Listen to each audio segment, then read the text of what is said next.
Hey, welcome back to the Personality Hacker Podcast. My name is Joe Mark Witt. And I'm Antonia Dodge. A few podcasts ago, I made a comment, which could be completely erroneous. I'm not sure. I still haven't figured out whether or not I was wrong. and I'm hoping after this podcast, if I was wrong, somebody can let me know exactly how I was wrong. That's my goal. Or that's one of the things I hope emerges from this. I'm sure someone listening is going to be very excited about this idea. Oh, there's going to be a bunch of TIs out there that are like, I'm ready to go. Tell me what you want me to tell you you're wrong on. A few podcasts ago, we were talking about feedback and our response to it. And we've actually had a lot of podcasts lately about feedback and how we're going to, like what our relationship with feedback is going to be. Because I think for at least me, possibly you too, Joel, but definitely me, this has become this was sort of a growth opportunity for me. And I know the further we get along in our process, both business-wise and personally, my ability to handle feedback was a big deal. And if you're familiar with the podcast, you know that I believe I am an ENTP in the Myers-Briggs system. As an ENTP, it means my 10-year-old process cognitive function is extroverted feeling or harmony. And what that means for me is that I have a tendency to get a little raw around people not liking me and approving of me. And I've done a lot of work to get out of that place. And on a normal day-to-day interactive level, I've actually, for the most part, transcended this need for everybody in my life to like me or love me or, be on board with the Antonia boat. And as you scale up and get bigger and more people are paying attention to things like content, one is generating, the content we're generating, I'm getting a lot more feedback, or we're getting a lot more feedback in general from all these different channels. And there was like a whole new ball of wax for me to engage with. It wasn't just people in my life that I could have a conversation with. It was now all these disembodied voices that were giving their opinions, and we objectify people who are in the media, and that's just part of what we do. And so I then had to work through how I was going to deal with feedback in mass. And I was like, okay, well, I can't completely throw it off. I can't talk about it as being meaningless or worthless just because I don't know these people. But then at the same time, I can't overvalue it because they're basically talking from whatever situation they're in, which I can't know what that situation is. So just working through all the complication of this feedback situation has been kind of a big deal for us lately. So we've been recording podcasts on it. And one podcast that we recorded, it directly addressed a certain feedback we got, which included an iTunes review where the person said we were talking about, they were enjoying the podcast all the way up to us talking about a model we personally love, which is called the Graves model or spiral dynamics. And they said they listened to those podcasts and it turned them off with us talking about how high up we were. And I remember thinking, I don't talk about how quote unquote how high up I am on the Graves model. And then I mentioned that in one of the podcasts about feedback. And then I got a bunch of people going like, oh yeah, no, you totally said what level you're at in the Graves model. And I'm like, I don't remember that. Then a person put me, they directed me back to the first Graves model podcast that we recorded in like 2014 or 15. And at the time, I said that I self-identified as Graves 6 or spiral dynamic screen. And I went, oh, yeah, I totally did that. I was like, yeah, you're right. And then another person came back and said, actually, you guys both said that you were 7 or spiral dynamics yellow in a podcast. And I was like, I never said that. And then I went back and listened to other podcasts and I was trying to find where we identified as that. It's not true. We don't both identify as 7 or yellow. So that was why I said I don't think I said that. And also, maybe I did at some point.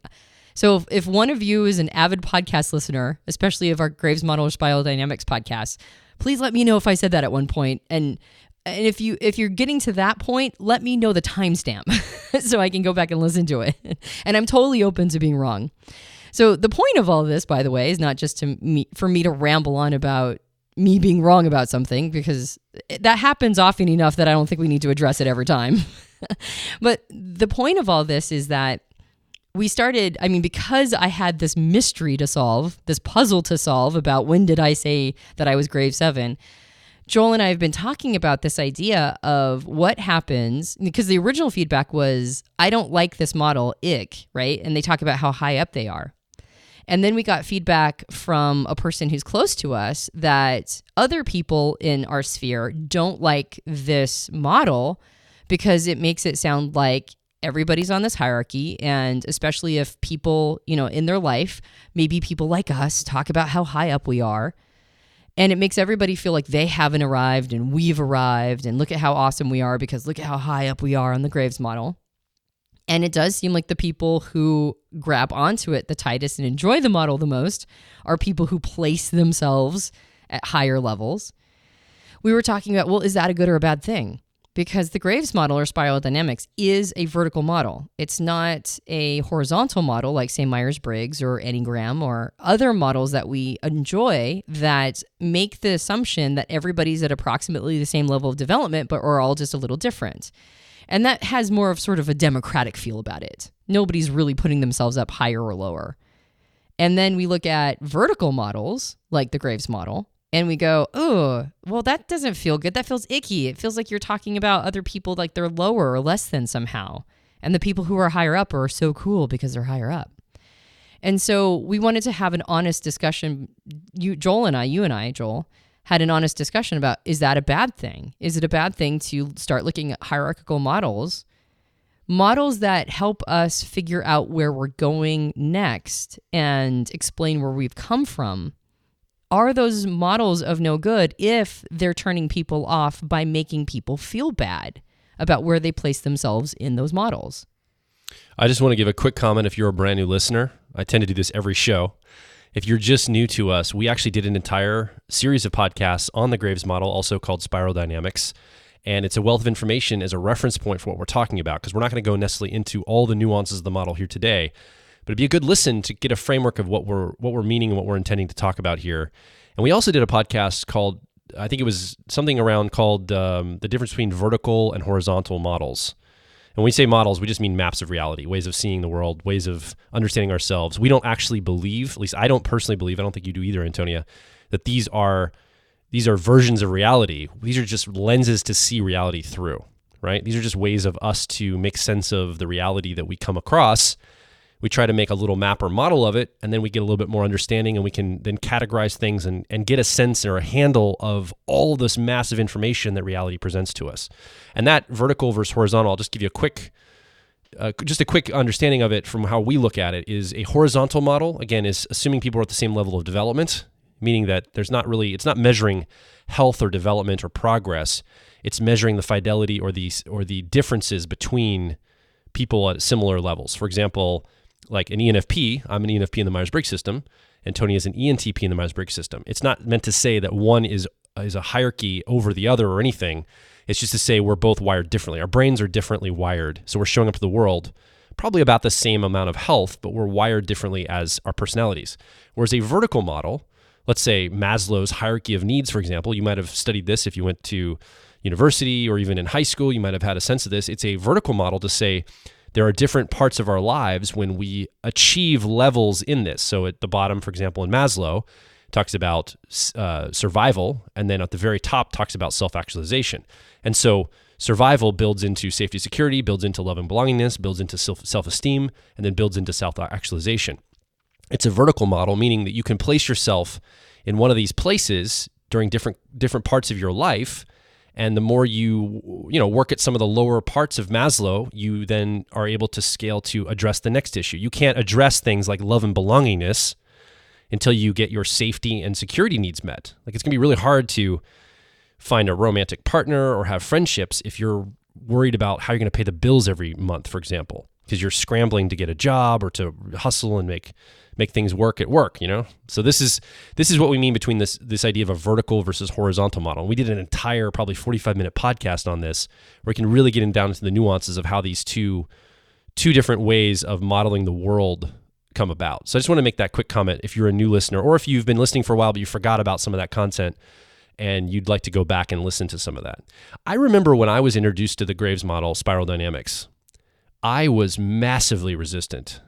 And just in the spirit of radical honesty, this model, the Graves model, Spiral Dynamics, has probably been the single biggest life-changing model that I use to view reality with at this point. I think we've said that on previous podcasts. But when I was first initially introduced to it, almost a decade ago now, I was so resistant because I remember thinking at the time, if I dissent against this, if I have any criticism of this model itself, baked into the model, it feels like, well, the reason you have criticism is because you're at a lower level of development on the model. So if you criticize the model, it means inherently, this is how I interpret it. I'm not saying that the model is saying this or the way this spiral dynamics Graves model is presented is saying this. This is how I interpret it. If I have criticism, well, people that have criticism are this level, X, Y, Z. So of course you're at this level on the model. The model explains everything so much, it even explains your criticism, Joel. And I remember being really frustrated about that. And I went on a search to find dissenting views against the model. And I couldn't really find too much material calling bullshit on this thing because often people that, like you said, Antonia, people that tend to accept it and play with it as a model of seeing reality tend to place themselves on higher levels of it.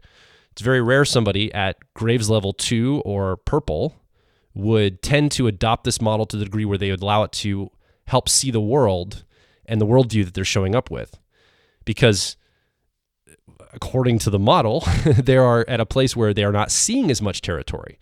So it's really an interesting meta perspective on reality and a way of viewing the world that if you're able to absorb it and understand it to a degree, you probably are seeing things at a much broader perspective than some other people. And so instantly a hierarchy gets established here. Instantly I'm seeing more than you're seeing type narrative comes out of this. And so when I was introduced to this, I was very resistant. I was almost hostile toward it because I thought, well, isn't that convenient?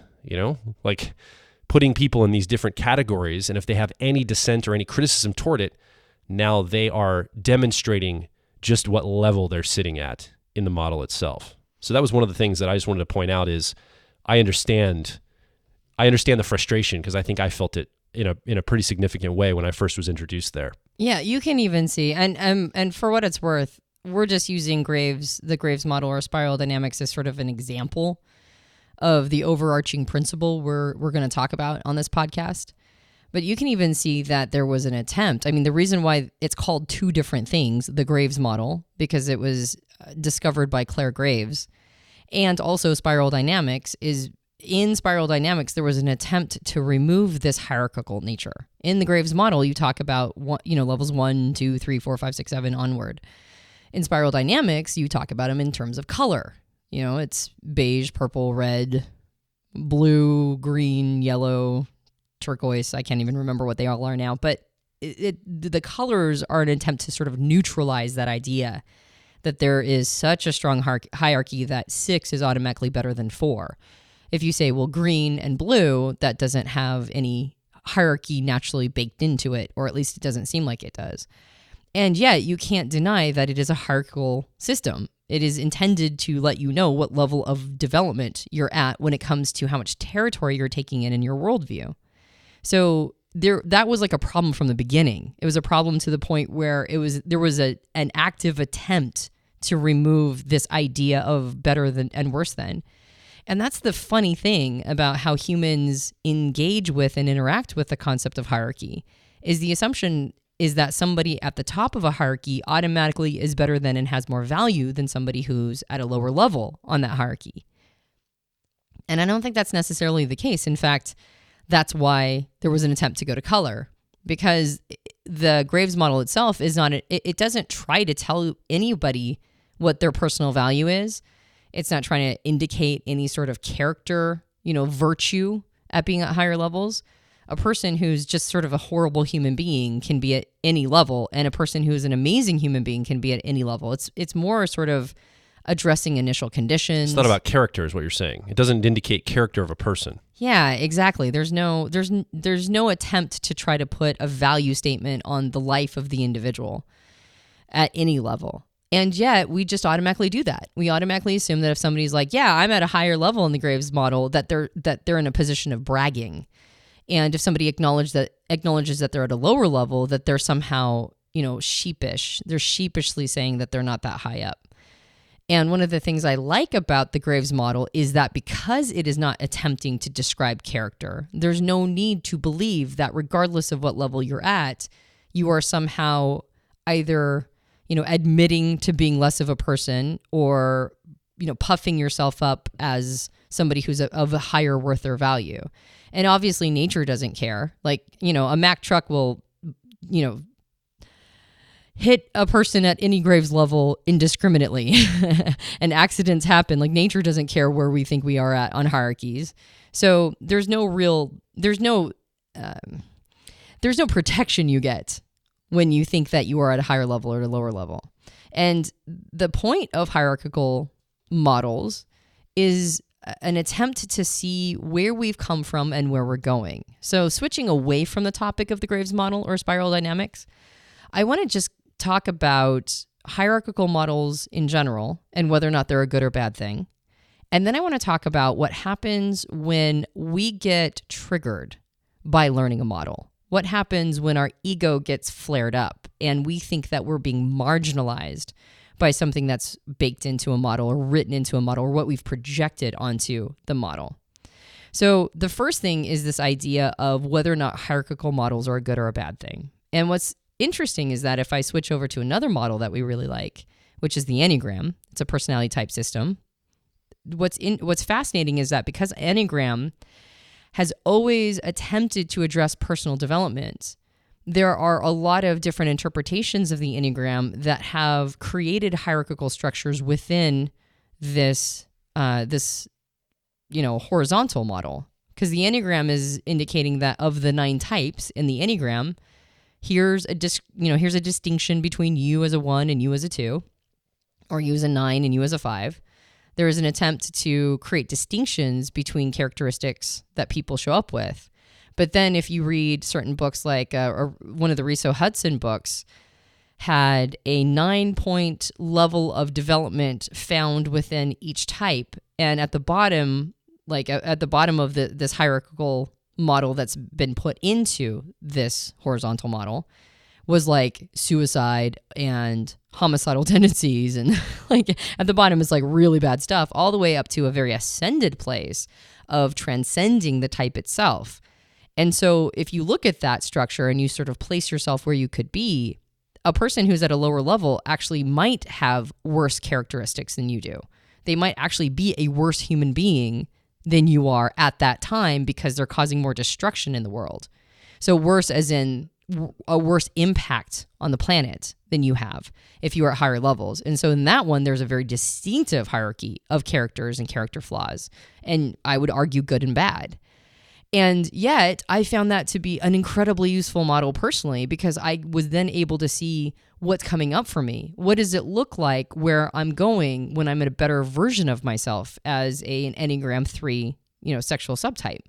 What does it look like as a 3 when I'm at my best? What does it look like when I'm at my worst?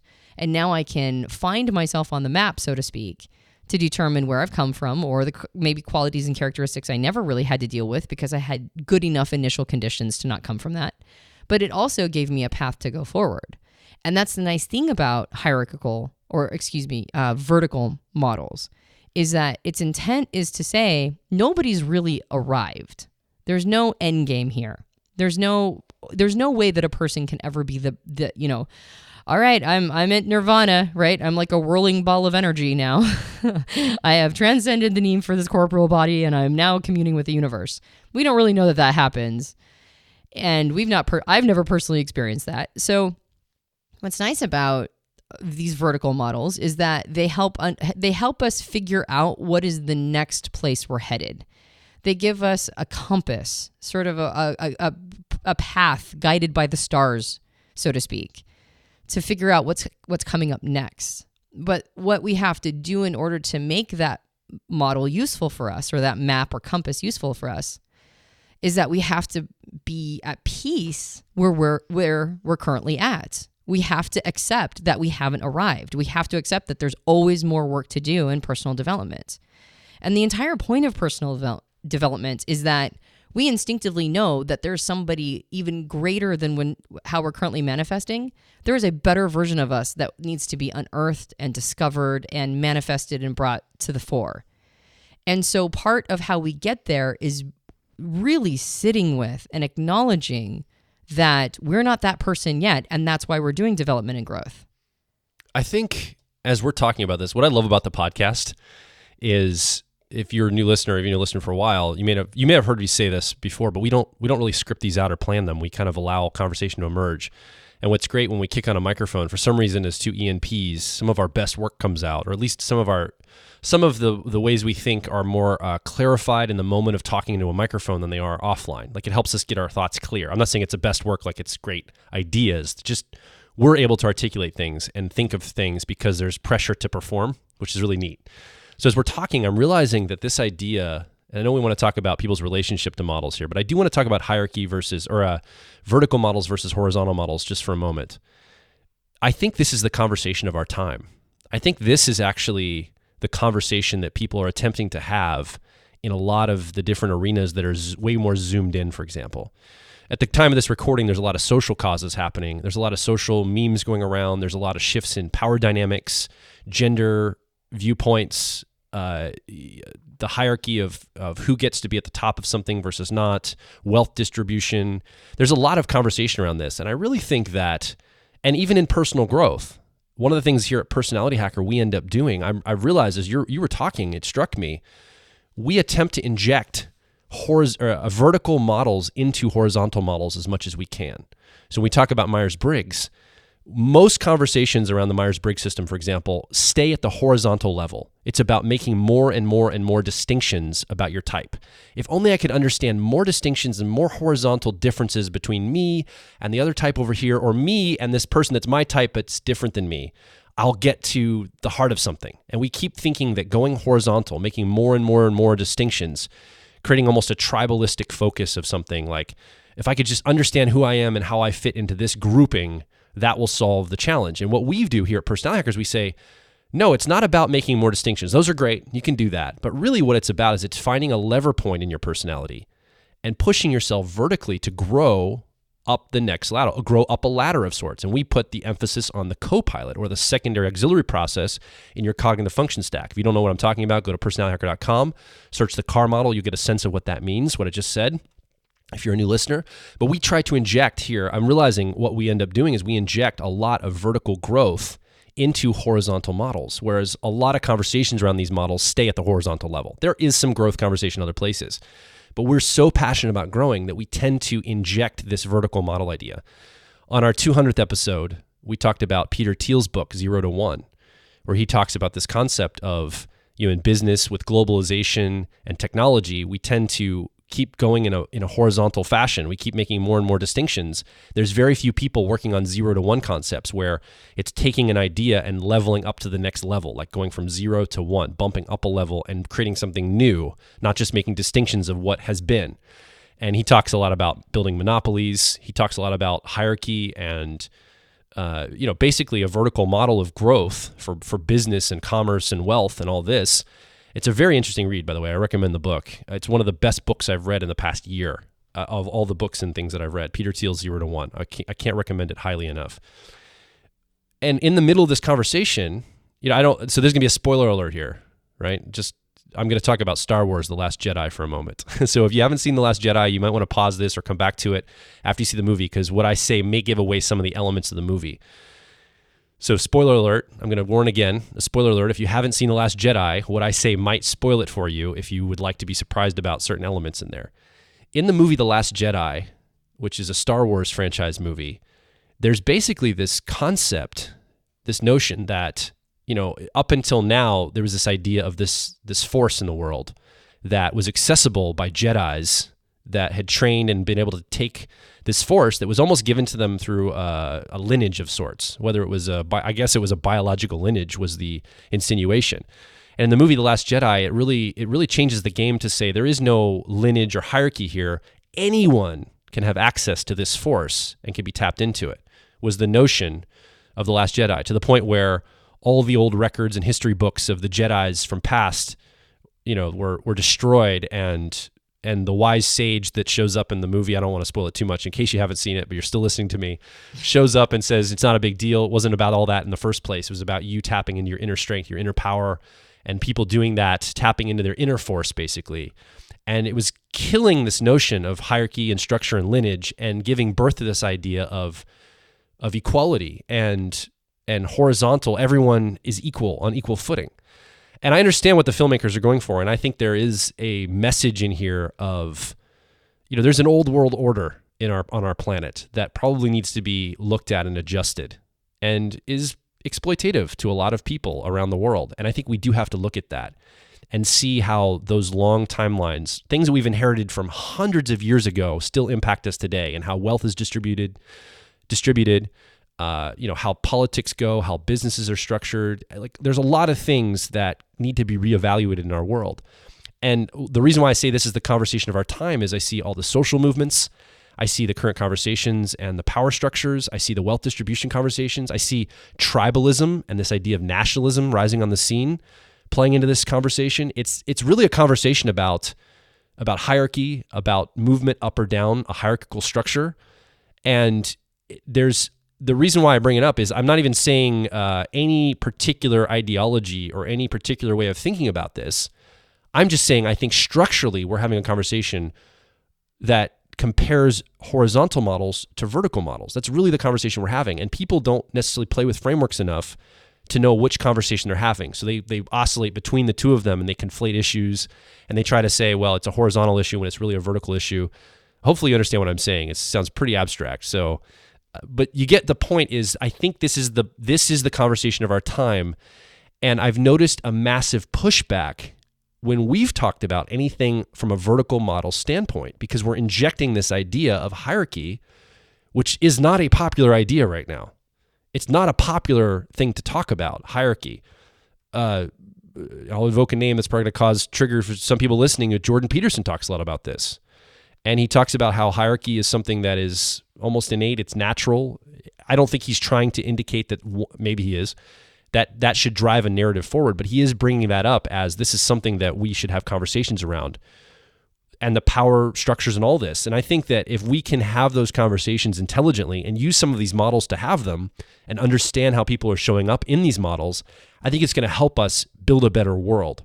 But those are the conversations that I think are happening right now without people even being aware of it. Yeah. Well, and that was really all over the place, but I think hopefully you listen and get the idea. No, I think it hit the nail on the head, actually. And I mean, I guess we try not to time bind these or put timelines too much on these podcasts and evoke current events too much, because we want these podcasts to be useful no matter when you're listening to them.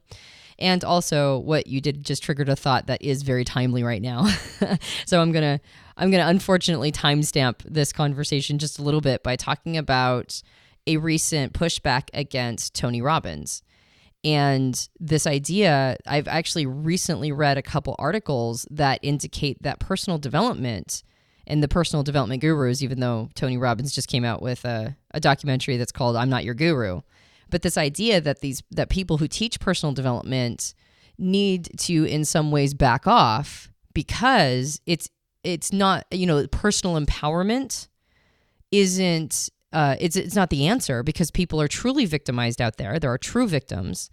And if you say you need to not be a victim, like we teach the drama triangle versus the empowerment dynamic, and the point of that is to get people out of a victim mentality and into a creator mentality.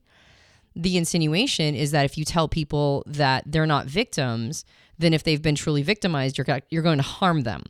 And personal development doesn't work when somebody's been a true victim, because, society needs to make sure that we're protecting these people, protecting anybody who's been in a situation where they've been victimized, which as a personal development, enthusiast, I think that misses the point.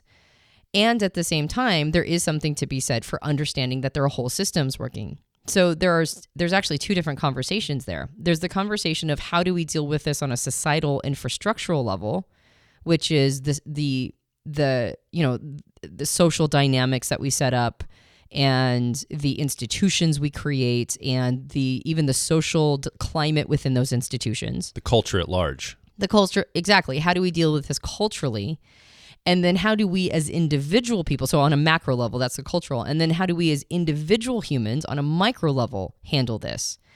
And I think that what ends up happening is we end up having such unclear distinctions between those two things, that if a person is into personal development and they are trying to themselves empower themselves to see themselves as a creator, even if they've been in a situation of horrible victimization. But they're trying to navigate their way out of this. And you tell somebody it's your job to do that, because ultimately nobody can navigate your personal journey. Society cannot create a culture that will allow you to navigate your personal journey. Like, that can't happen, because you're the only person who's inside of yourself. You're the only person that can work through the issues that you have, including horrific pasts, like people who have been in horrifically traumatizing situations.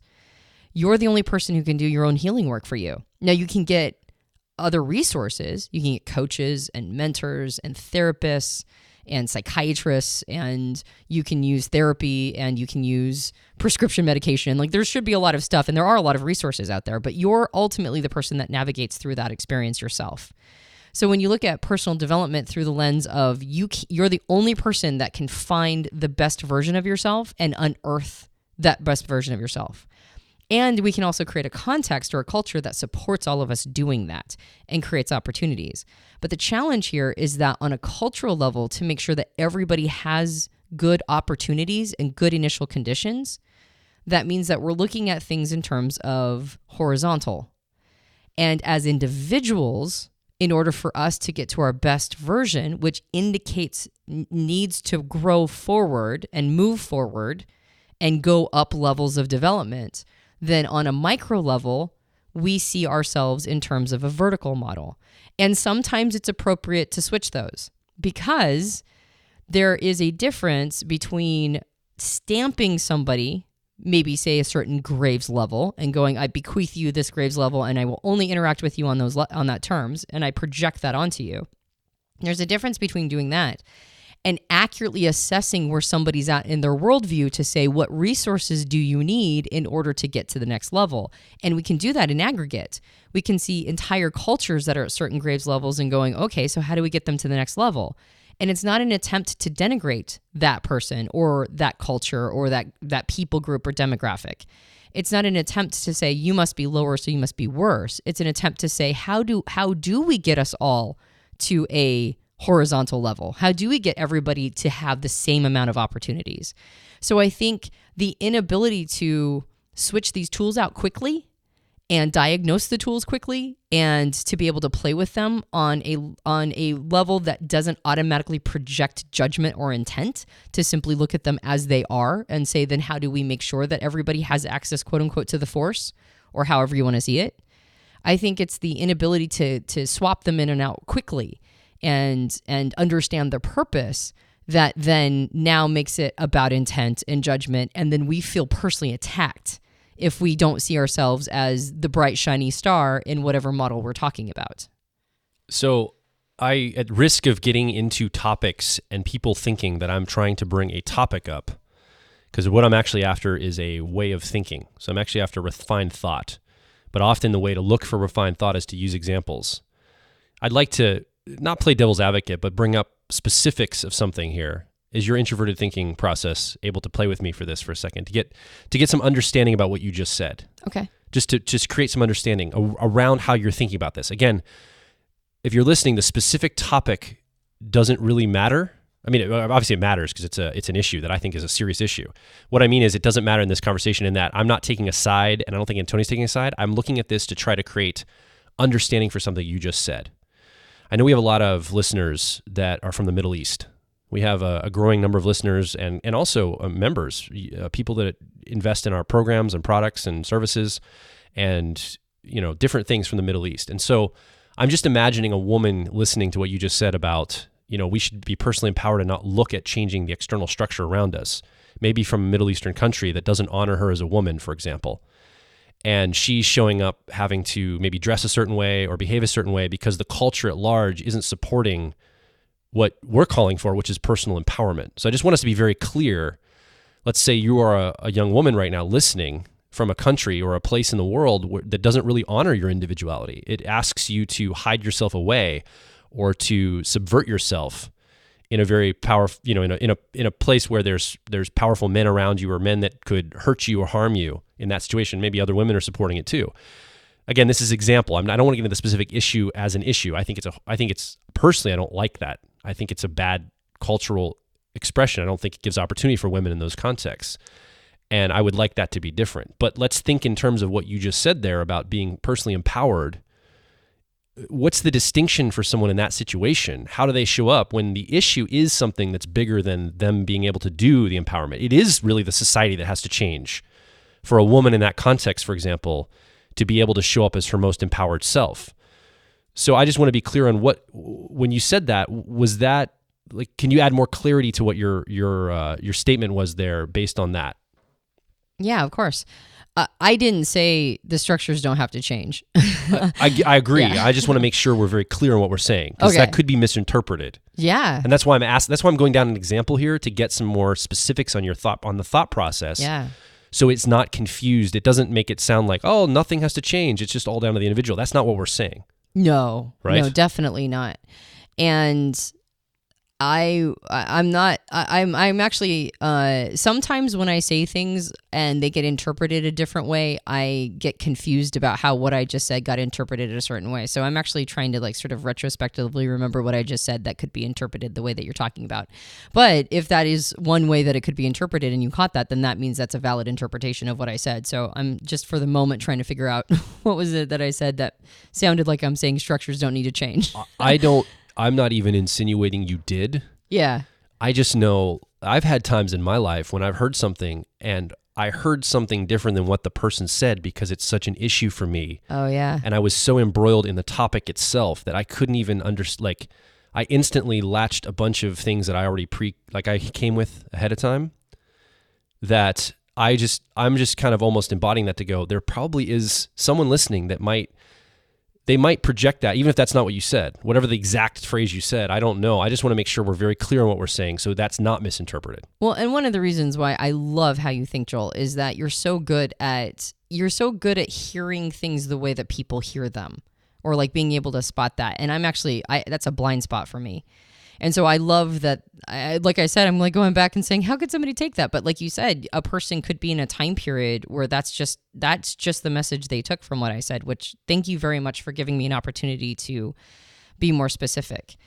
So in a situation like a person, and actually I have a friend who lives in the Middle East. She lives in Iran. And she lives with this challenge day in and day out. She's an ENTP and she's about 10 years younger than me. And my heart goes out to her situation because I understand being very outspoken as a woman, and as ENTPs are wont to be, that would be, it's hard for me to imagine the challenges that she experiences in her day-to-day life, and the aggression that she can receive in her culture. And this idea that the structures don't need to change and one just needs to empower themselves, I think that they go hand in hand. They're actually, in order to change structures, you have to be personally empowered enough to give that push and that force to the culture to say, I'm not going to take this anymore. This is not okay. I'm not just going to be on the receiving end. Like I am strong and powerful enough to make a statement that the world around me must accommodate my agency. I'm going to be an agent. I'm going to have personal power, and I'm not going to let up. I'm not going to let up on the gas pedal. So society has to make a place for me, right? Because I'm not going anywhere. And so the personal empowerment then ends up causing society to go, oh, okay, well, no, we're not going to do that. But if you have enough of those people saying that, then society has to take notice. And you can see some of the changes that are happening in Middle Eastern societies. I don't want to paint all the cultures in the Middle East and all the, and all the countries and all the issues as one big, I'm admittedly not as schooled and versed on the nuances of Middle Eastern cultures to know what what all the different countries are dealing with in specificity and how that looks. But I do know that it feels like there's the beginnings of something happening. I can feel it. I see it in the news. I can kind of see that there's, like women are taking off their veils and standing in public, and there's motions going that direction in some of the countries and cultures over there. And that's where culture and society has to stop and pay attention, because enough empowered individuals, regardless of whether or not this is a women's movement or if this is a minority movement or whatever people group who have been marginalized stand up and go, yeah, it's not going to happen anymore. That happens with individuals first that are empowered enough to say it's not okay. So the empowerment piece has to actually, it's not a full chicken or egg scenario. The empowerment, the personal individual empowerment piece is the birthplace of all of it. And then when that happens in aggregate enough, then it pushes onto society, and then now society has to make a reform and change. And then because society is now self-aware that it has been marginalizing a group, now society goes, there's something wrong in here, and because society is set up this way, all the people who didn't show up as the initial empowered voices, we recognize why they might not be empowered, and it might be because society has trained them not to be. It's put them in a situation where they didn't even know that was something they had permission to be. And so for people who were not the mavens, the early empowerment adopters, the early powerhouse voices, it's not that those people are bad or wrong because they weren't the mavens. They just might not have had the initial conditions to trigger that personal empowerment response. I mean, there is something to be said for not everybody is designed the same. There are some people that come out of the hatch, with a sword in one hand and a torch in the other one, and just they're on their way.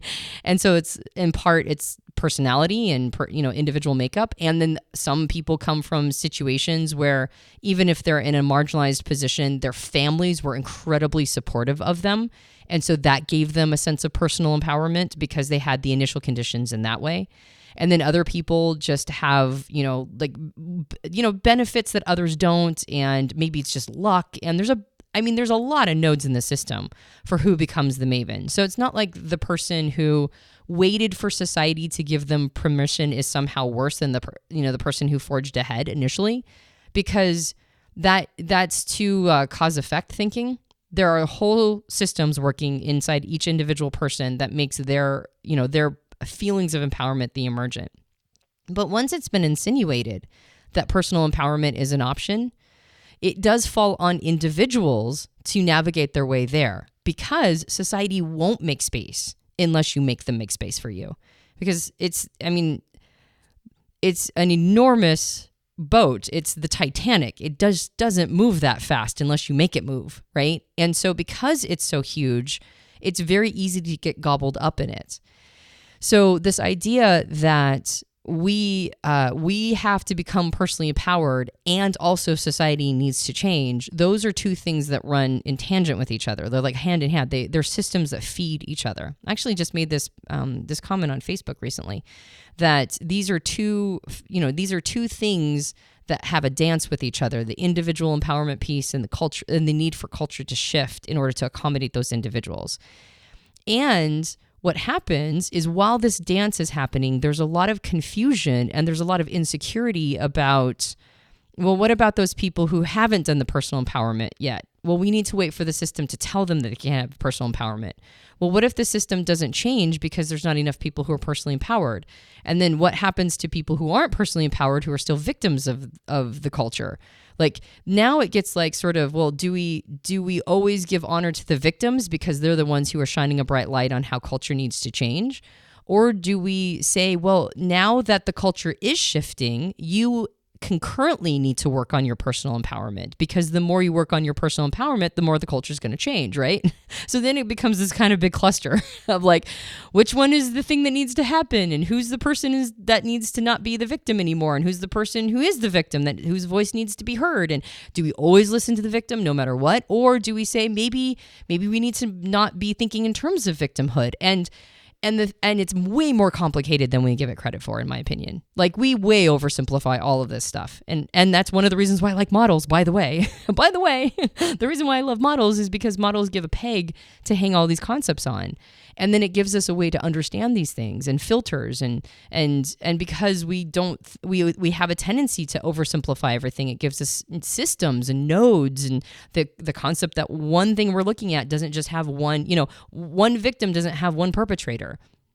A victim, or a person in a victimized situation rather, can have an entire system running, and it's a matter of figuring out which nodes in the system need to be addressed, which ones are on their plates, like that's something that they needed to change and need to change from here on out, and which elements are completely out of their hands. And we must honor that they had nothing to do with those things that caused them to be in a victimized situation. And we as society are responsible for making sure that we change that node, because it was society itself that was the node. So there's a lot of things going on that are all embroiled. And to kind of swing back and route it back to the original conversation, as much as we can, work towards building better cultural systems, we can do that. And as much as we want to fuel and feed into it and be, people who try to move the needle and be activists and protect those who are weak and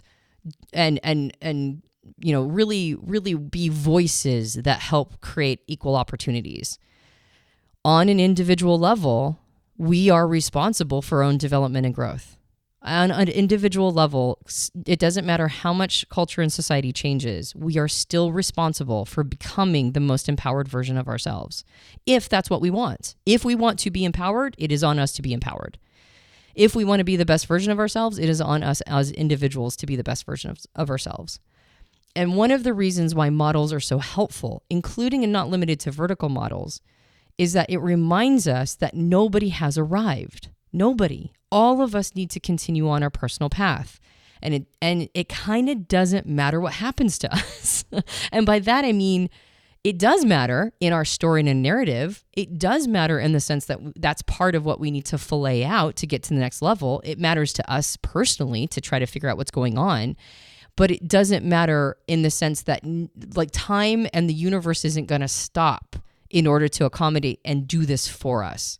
It doesn't stop and go, oh, you worked really hard here and then you ended up abandoning that or switching tracks. But you worked so hard over here, I'm going to make sure that you get a lot of reward for how you worked over there, even though this is not a transferable skill. Like the universe doesn't care about that. So sometimes we have to start all over and we never get our due, quote unquote, for the hard work we did over here.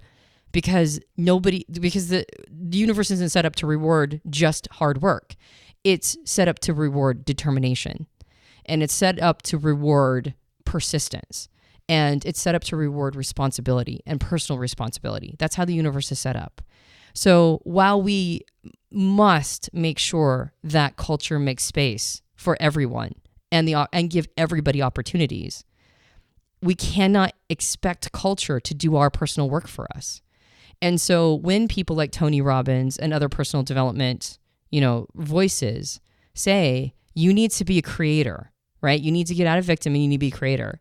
And society says, no, victims exist. You can't say that victims don't exist. That they're missing the point. The point is that it doesn't matter if victims exist or not. You as an individual, if you don't want to be perpetually victimized, then you're going to have to figure out how not to be a victim. Even if you have been a victim, legitimately a victim, somebody on the receiving end of horrific acts, it is still you that has to navigate through this. And I think the vertical model piece and people getting offended by the idea that somebody could create a vertical model and then put themselves at a place that's higher than them, or if they even self-assess that they're not that high, and then their ego gets triggered and goes, well, I don't like that, then what they're doing is they're hoping that somehow somebody else will do this work for them. They're hoping that they don't have to look at themselves and where they're at directly in the face, have a mirror back that goes, you haven't arrived and nobody will arrive for you. If you self-assess at a lower level, then that's what you need to acknowledge is reality. And then there's a model that tells you what is coming up next. Isn't that exciting? Like you get to find out where you're going next, which is better than not having any map. It's better than not having any idea of where to go. And so then you enter ignorance is bliss territory. Well, would you rather have a map so it makes it much easier to figure out where you're headed next? Or would you rather have no maps and just continually bungle along and bump into stuff and your ego remains intact? You don't get your ego doesn't have to be bruised at all, but also you might live and die in the exact same position, even though you wanted to die at the fully expressed self. So our egos don't do us any favors in that. When they want to protect themselves and go, no, I want to see everybody as exactly the same at all times, and I don't want to see myself as better or worse, and I think it's really terrible for anybody to say that they've ever gotten to a higher level than me, and I find that really offensive. It's like, well, you're allowed to feel all that way, and also there are tools available to go, well, maybe I just need to eat my own self-assessment, because nobody told that person where they were at in the Graves levels. Nobody told them that they weren't at the same level that we are. Like, they very well might be higher than us. That's a thing, right? I don't know. And if that's the case, what's coming up next for them? Because the model gives them a path. It tells them what's coming up next. So I think I navigated it back to the original intent. Yeah. And also the power. I mean, I know I've been talking for a while. You kind of teed me up, so I'm hoping it's okay. I know. There's one of my favorite quotes is from a statistician named George Box, who said, and it's like kind of it's been called an aphorism of statistics because it's kind of a pithy truism. But he said, all models are wrong, but some are useful. And another person flayed this out a little bit by saying that some models are very useful, some are kind of useful, and some aren't useful at all. So when you're looking at models and maps, the question isn't, is this true? The question is this useful? And the Graves model itself might not be useful for somebody. It might be a very useless model for them. But I would hesitate to say that because this one vertical model is useless to them as an individual, it just doesn't speak to them or move the needle for them. Don't abandon vertical models and call them useless simply because your ego gets triggered, just because you don't like how it makes you feel. In fact, I would say that if your ego gets triggered and you don't like how it feels, that makes it one of the most useful models, because now it's helping you shine a bright light in a dark place. It gives you the opportunity to assess, why am I getting so triggered by this? What's going on for me? Why doesn't my ego like this?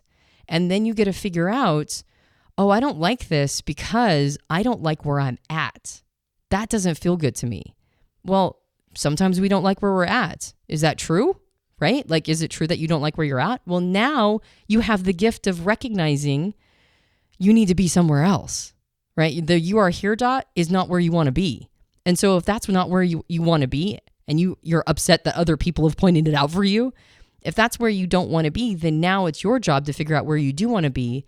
And your you are here dot helps create a point in the map. And now a vertical map might give you a position where you could be, and now you actually have the ability to navigate from point A to point B. It's actually a very powerful tool. I had a bunch of thoughts on that I don't want to go down the road of it because it'll open up another probably hour-long conversation, can of worms. This idea of, the idea of usefulness of models. I think that in a general principle, it's good, and it's basically what usefulness is it would be the nuance to that, because some models are very useful for one person but not another, and useful in that they get the results the person wants, but maybe at the cost of somebody else. For example, like racism is a model of seeing the world that's useful for some people because they get to exploit the race of other people. So racism is a model that's useful. So I wouldn't use usefulness as the only vetting point for that.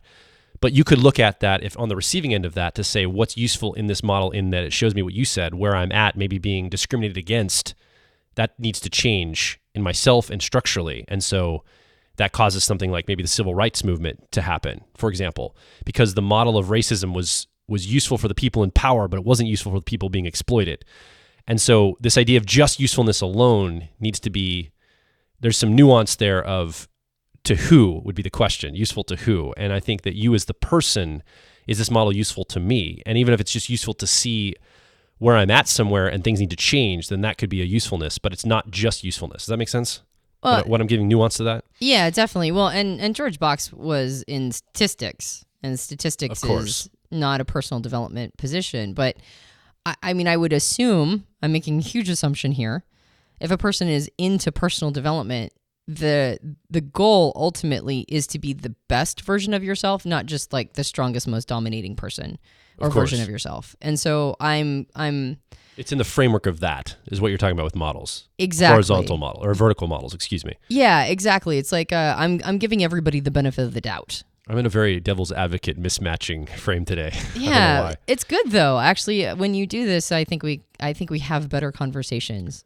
But that said, I would say that yes, you have to. If one defines useful as in helps us get to a place where we are trying to move the needle on general human happiness. Correct. So there's an assumption of that would be the caveat. I think the story of humanity, I was going to say Western culture, but it probably could apply to Eastern culture too, and all cultures. The story of humanity seems to me to be a democratization of everything. Like at one point, you like wealthy landowners in Europe. I'll just use Western civilization because I have a little bit more familiarity with it. So please don't think I'm not honoring other cultures. I just don't know enough about other cultures and how they've evolved to be able to speak to it. So I'm going to use the culture that's influenced where I'm at in my life just because that's what I know the most. But Western culture, in Europe, it used to be, there were like feudal system landowners and people that had to scrape together on this little side plot of land, and there was a lord of the land and then the serfs that worked for him, and usually males, obviously you're going to own the land. So there's this dynamic, right? And then eventually over time, it's been democratized to where in most Western civilizations, anybody can own property and can be a landlord or a landowner, right? Like we've democratized this idea of being a landlord or landowner. Now, obviously, there's other structural things that come into play. I don't want to get into the nuances of like certain races and classes and all those people that still don't have access to the opportunity that some people have. So I don't want to say that that's still not going on. But over time, things have gotten better. There is more democratization of ownership than has ever been before. Like that's just the facts. Like more people own things than did 300 years ago or 1,000 years ago, right? We've democratized that. We've democratized entertainment. You probably used to have to be pretty wealthy to go attend the theater, 500 years ago in London.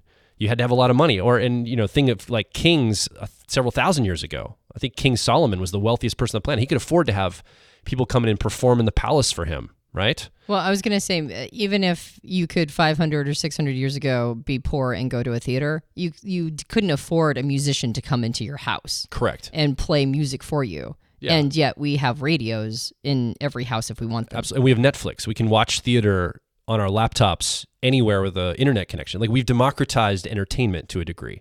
And you could probably take this for anything: voting, ownership, entertainment. You could just food distribution.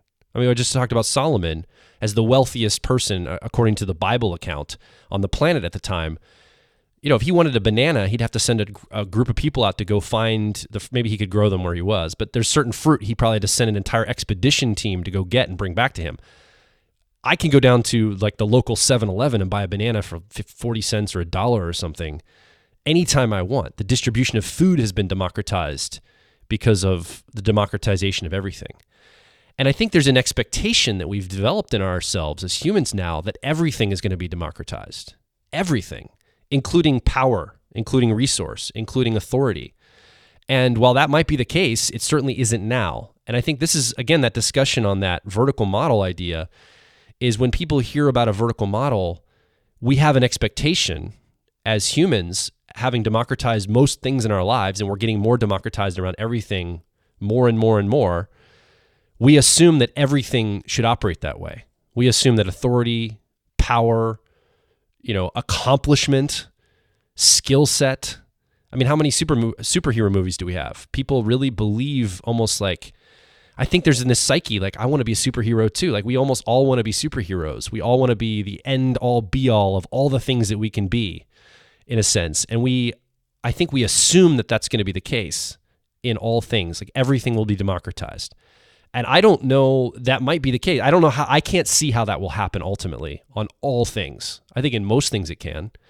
Access to opportunity could be democratized, but the outcome after the access, I don't know if that can be democratized, because what if someone doesn't want to achieve to that level in a vertical model way? Yeah. Does that make sense? Yeah. Well, and even if it does get that way, we're definitely nowhere near that yet.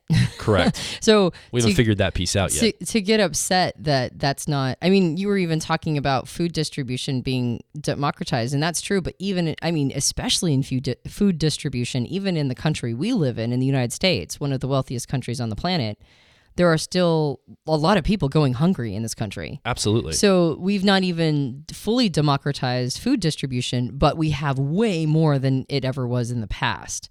And so I think even culturally, there's this sense that we've arrived, which is why we feel like everything should be democratized, and I should never see myself as less than anybody else in any way, because haven't we all arrived? And the answer to that is no, we haven't. There's a lot of work to do. And one of the best ways to understand our You Are Here as humanity is to look at long enough timelines. One of the challenges that we have in this modern world is it's really easy to forget history. It's really easy to kind of get this opinion or this idea or attitude that the world started when we personally were born, and that the only thing that's relevant is our personal timeline. Like from maybe history is only relevant going back to our grandparents or our parents. And before that, none of it's relevant. And yet all of it's relevant. All of it tells us where we're at in the stream of time. And when you look at it on a long enough timeline, we're actually quite early on our evolutionary development. Evolution takes a long time. It takes eons to really happen. Now I feel like as humanity, we're on an exponential growth curve, which is cool, right? And lots of really fun, interesting, and rather chaotic, and maybe not some great things are coming from it, but a lot of stuff is moving at such a lightning pace that it feels like we've arrived, because I think we're in an exponential growth curve.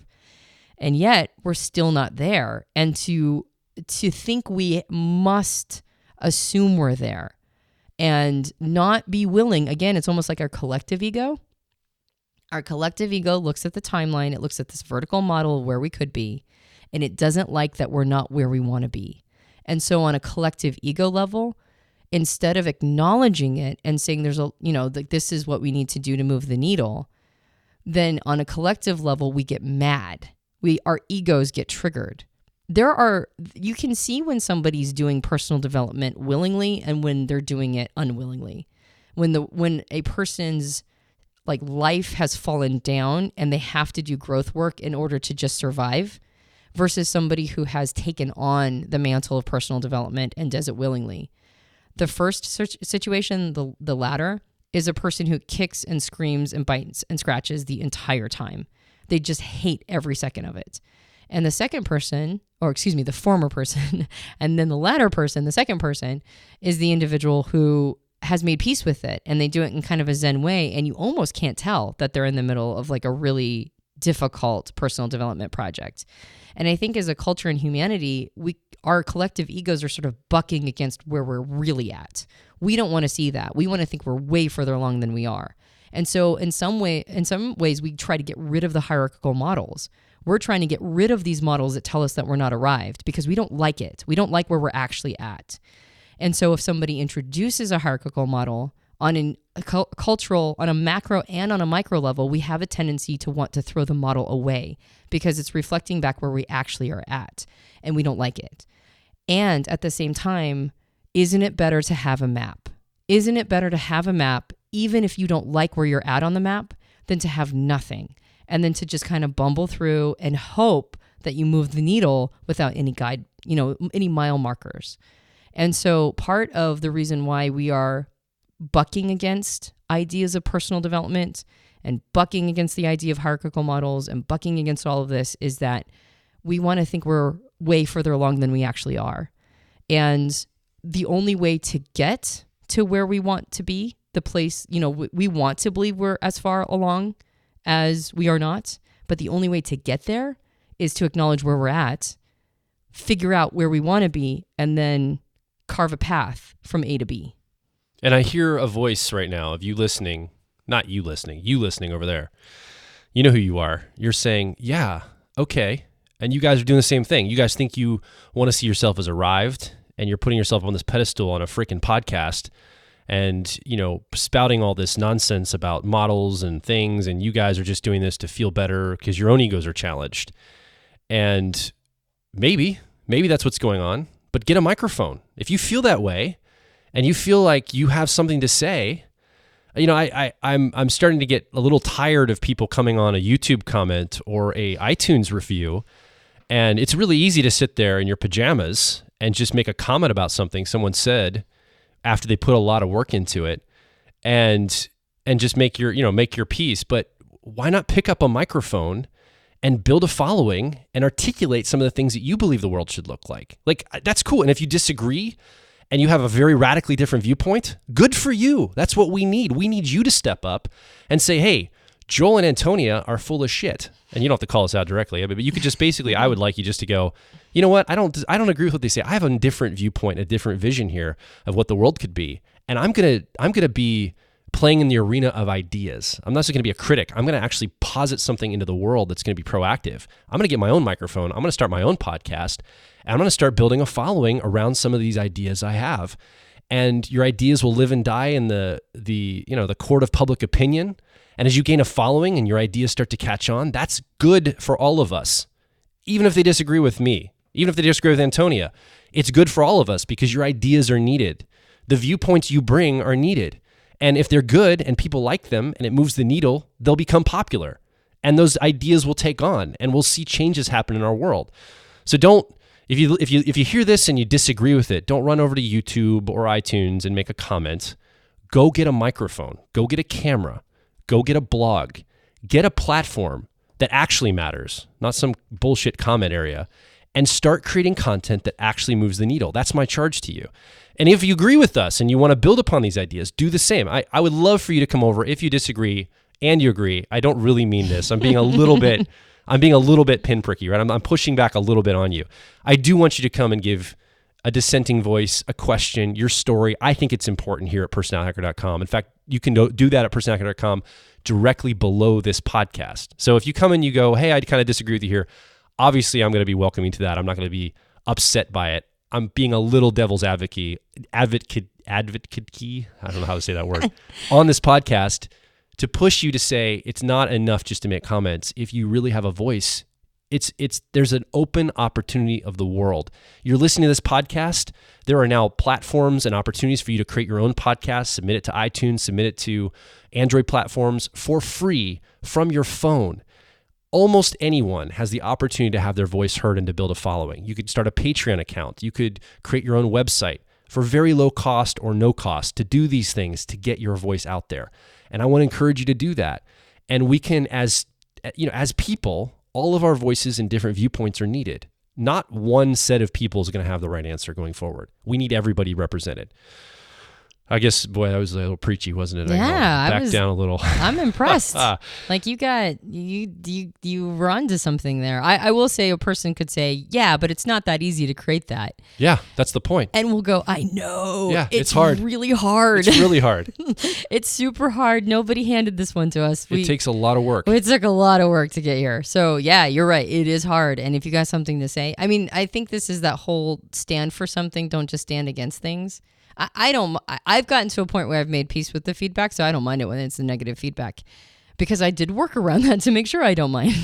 And at the same time, I think it's healthier for people to stand for something. Absolutely. So just making comments about what you think are wrong, that's okay too. And also what's way more powerful is what is right and putting that message to the world. I want to be very clear. If you come, I would love, if you come over to the website and you make a comment to say, I disagree with this point or this point, there will be no hostility. It's welcome.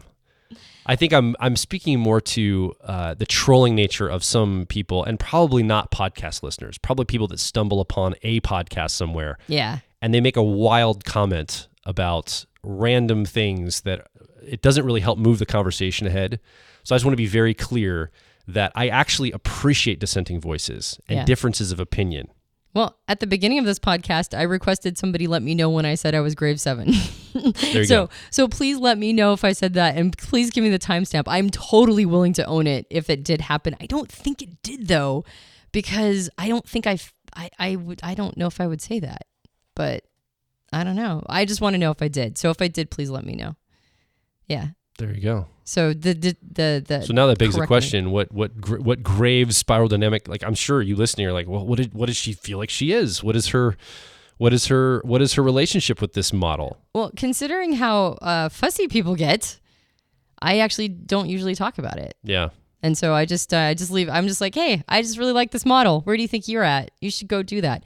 I will say, though, that if I'm not ahead of people in the Graves model, like if I don't have some stuff figured out, I would be surprised why anybody would listen to us. Because we're not just talking about a subject like Myers-Briggs. Like, we're not just talking about type and just giving you interesting information. We are personal development.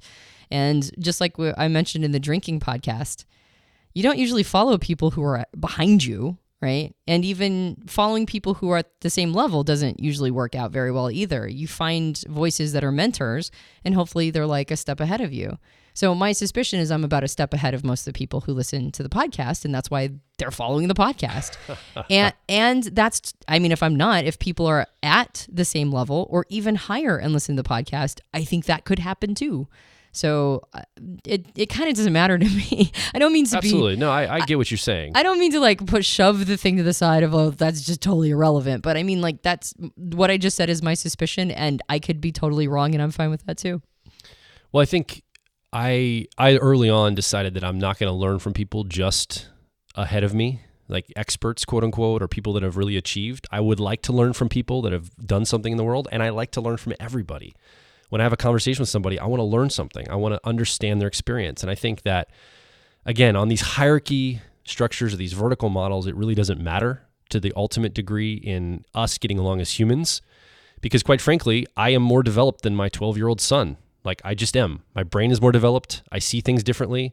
I have more perspective and more experience. And for me to say, well, his viewpoints are exactly as valid as mine, he's got as much perspective and experience as I do, is bullshit. He doesn't. He's 12. He won't. Maybe when he's in his 30s, he'll have some, like, we'll be more peer focused. He'll have enough experience, but then I'll be a lot older too. And I'll have a different set of experiences. And at that point, it probably won't be maybe insight into how the world works. It'll just be experiential differences. So we even have those as people. And so I think there's a lot going on here. And I learned a ton from my 12-year-old son. Like, I learn tons from Gunnar. He teaches me all sorts of things. He's very intelligent. He actually beats me at chess all the time because he plays chess better than I do. He's got insight into certain people's dynamics that I'm like, wow, that was really insightful. I learned a lot from you. And yet I still feel like I'm further along in my development than him. Does it make him bad or wrong or inferior? No, he's just 12. That's just where he's at. It's okay. It's not going to kill anybody. It's all going to be fine. Yeah, fair enough. I got to calm down. I'm starting to get worked up now. I don't know why. I think, you know what it is? I think I'm getting excited about some of the conversations we're having here at Personality Hacker. And I love talking about the way we can use typology to grow ourselves, but I really love the idea of digging into the real issues around models, maps. And I believe, you know, we talked about this last time on the podcast, this idea of intuition. I believe that the world is sending us challenges that we have got to get quick at addressing before it takes us out. Like, we've got a lot of challenges on the horizon, and big thinkers are saying, hey guys, there's all sorts of stuff coming up that we've got to look at. And so we as people have to get really good at our thinking and our communication. We have to understand how to be able to communicate with each other on a rapid level. And I think models and maps help us do that. I think understanding these ideas help us communicate with each other. Instead of communicating in, you know, nightly news sound bites, we're able to have actual conversations structurally to say, here's what the conversation is. Let's break this apart. Let's figure out how we think about this. Let's not even focus on the conclusions yet. Let's just think about how we're thinking about this. And if we can do that more, I believe we actually have a shot at getting ahead of some of the challenges that are coming down the road. So you're getting more passion from me. It probably comes out a little bit like aggressive, but it's passion truly. And I think that we have it in us as humans, especially if we're attuned to this stuff, to make big changes. What do you think? Boy, oh boy, I hope we get some good stuff from this. Give us your story. Give us your perspective. Give us your dissent if you have some of that. Over at personalityhacker.com, you can leave a comment, ask a question, give your dissent, tell your story. I love stories because stories really get into the heart of things. Narratives of how we think as humans. Tell us your story directly below this podcast, and let's get a conversation going among the group, among the tribe that is building here at Personality Hacker. You can also join us over on social media channels. We've got a growing community of like minds on different social media channels. We're on Twitter, Facebook, Instagram, YouTube. There's all sorts of places to access Personality Hacker resources and materials, and we want you to be a part of those. So go follow, like, subscribe, whatever you got to do to be a part of the continuing conversation here at Personality Hacker. Yeah, and send along a timestamp for me. Oh yeah, there you go. To correct me so I know I'm wrong. And of course, if you enjoyed this podcast, You can subscribe to us on iTunes and various Android platforms. And if you want to support Personality Hacker, if you like our conversations, if you find that we're doing good work and that you would like to be a contributor, one of the ways you can do that is by investing in one of our premium programs. You can find a full list of all the programs we have in our catalog at personalityhacker.com. You look at the product page and all of the programs, and if you see something that's right for you, give it a shot. Absolutely. My name is Joel Mark Witt. And I'm Antonia Dodge. And we'll talk with you on the next Personality Hacker podcast.